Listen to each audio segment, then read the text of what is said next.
Augustine of Hippo, Confessiones, Book 1, Episode 9.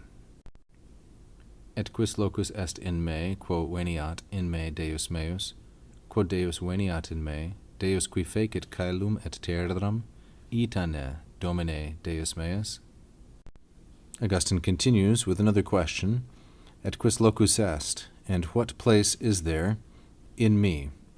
Locus is the subject, it's masculine, singular, nominative. It's modified by quis, which is an interrogative adjective, in the same gender, number, and case.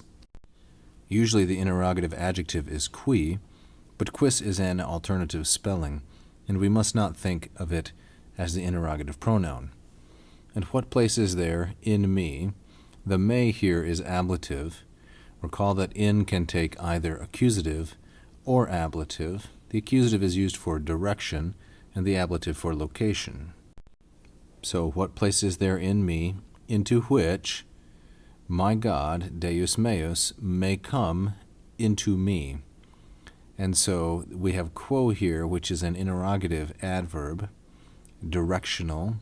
It means where, as in to what place. It is not equivalent to ubi, which means where in the sense of location. Quo is where for direction. And what place is there inside of me, into which my God may come into me? Now we must ask why veniat is subjunctive. I believe it's subjunctive because it's part of an indirect question, interrogatio obliqua. This is an interrogative, but it's couched within another sentence, which is in fact itself interrogative. So we have an indirect interrogative inside a direct interrogative. And what place is there in me, into which my God may come into me, into which, or where, we might say, God should come into me, Deus veniat in me, the God who made heaven and earth, qui fecit caelum et terram. Fecit is the third singular, perfect indicative active, from the very common verb facio, facere. This is a third conjugation verb, facio, facere, but it's a third conjugation io, as it's called, because the first principal part has an I in its stem.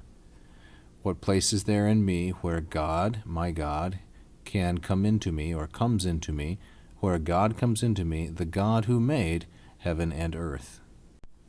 Caelum and terram are both singular and accusative. Caelum is neuter and terram feminine. And so Augustine is pondering how it is that the God who made all things, this is an instance of the figure of speech synecdoche, part for the whole. So when he says heaven and earth, he means everything, the entire universe. How is it that the God who made everything is able to inhabit or dwell inside one part of that creation, and in fact a very small part, as he will say next? This leads Augustine then to ask this question as well. Ita ne, Domine Deus meus? Is it really like this? Ita ne?